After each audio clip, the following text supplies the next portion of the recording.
siya na lang ibabayad bilang isang distributor ng DXN. Ibig sabihin, ikaw yung artista, ikaw yung modelo. Okay? Ngayon, wala sa DXN, may tatlo kang pwedeng pasukan. Halimbawa, wala ka sa DXN, pwede kang umaseso, magnegosyo ka, babayad ka ng pwesto, di ba ate? Pagbayad mo ng pwesto, kailangan alam mo yung bebentahin mo araw-araw. Ganun lang kasimple. Kung ang bayad mo ay 6,000 or 8,000 sa pwesto mo, kailangan bumenta ka ng nasa 3,000 araw-araw doon sa paninda mo para may tubo ka, may pambayad ka ng pwesto. Di ba? Talo ka na. May competition pa. Pangalawa, pwede ka namang yumaman, magpolitika ka. Lumaban ka dito ng mayor na susunod na eleksyon dito sa Batangas. Sinong mayor dito? Di makuha. Ha? Di makuha. Di makuha. Okay. Ang kalaban mo si Mayor Di Makuha. Malamang hindi mo siya makukuha. No? Talo pa. Di ba? Ngayon, kung gusto mo namang may isa pang paraan para yumaman ka, pwede kang mag-artista. Ay ang tanong, sa loob ng room na to, sinong pwedeng maging artista maliban sa akin? Di ba wala naman?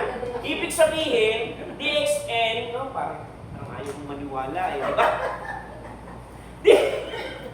DXN ito para sa'yo. Kaya, welcome sa mundo po ng negosyo natin. Una, ang kailangan mo lang dito, yan, kailangan mo lang po, sorry, ba't ikatabi na to? Kalaki niya na.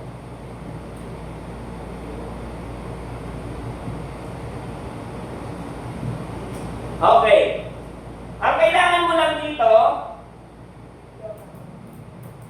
okay. Ang kailangan mo lang dito, mag-use ka ng Prada. Para sa inyong kalaman, nakikita ninyo yun sa taas, perfect duplication in Tagalog, pagpaparami ng oras sa ibang tao. Ibig sabihin, multiply your time through others. English yun.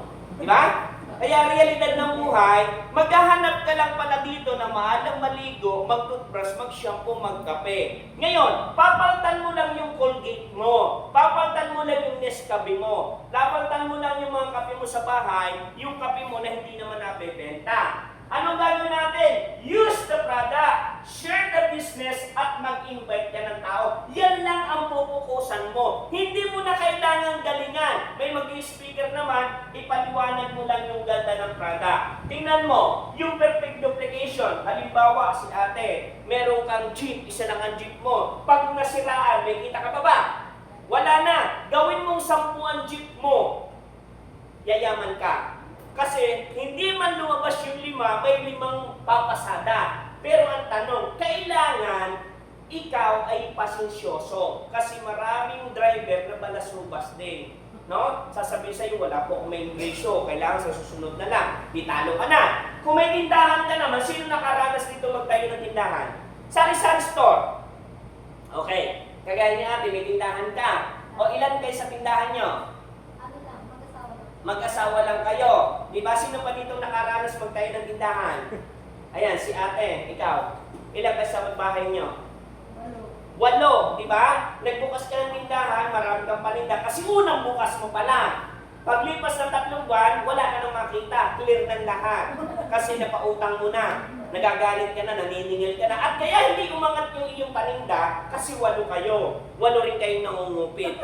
Na? Di ba totoo? Pag wala kang ulam, kuha ka doon ng sardinas, babayaran mo ba? Siyempre hindi na. Ang masakit nito, pwede ka namang yumaman kung ang tindahan ni Ate Shirley, 5. Magsarado yung 3, meron pang 2. Yun yung power ng law of leverage, ng duplication. Like halimbawa, likas pa sa Pilipino, gaya-gaya po tumaya. Di ba ate? Halimbawa, ate, anong name mo? Daisy. Halimbawa, si Ate Daisy, magaling siyang magluto ng lugaw. Di ba? Ngayon, mabili, halos pumipila. Mapapansin mo, paglipas ng ilang panahon o ilang linggo, yung kapitbahay, may tinda na rin ng lugaw. Sa kanya, 10 piso, libre isa itlog, ititalo na yung walang itlog. Di ba? Ay nakita ni Maril, tayo din siya ng lugawan. Sa kanya, 10 piso rin, libre, 2 itlog. Diba? Eh kung ikay pakakainin ko ng lugaw, 1 itlog, 2 itlog. Ate Shirley. Mas masarap kung dalawa itlog, di ba ate? Yes. Oo, totoo yun. Dalawang itlog. Bakit na namang itlog ang iniisip mo? Di ba? Kaya realidad ng buhay.